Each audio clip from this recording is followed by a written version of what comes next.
Torej, naj crknejo ta trenutek še tiste, ki mi ne dajo denarja mojega. In nazaj ukradem ga, kar so mi dolžni, ki mi ne dajo stanovanja tlele v Sloveniji, ki si ga zaslužim, in tisti, ki so mi pokradli tiste so mi ukradli, kar sem podedovala.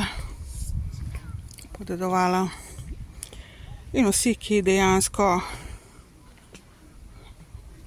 nočejo pošteno igrati z mano naprej, me sabotirajo, kradejo in nočejo stanovanja dati.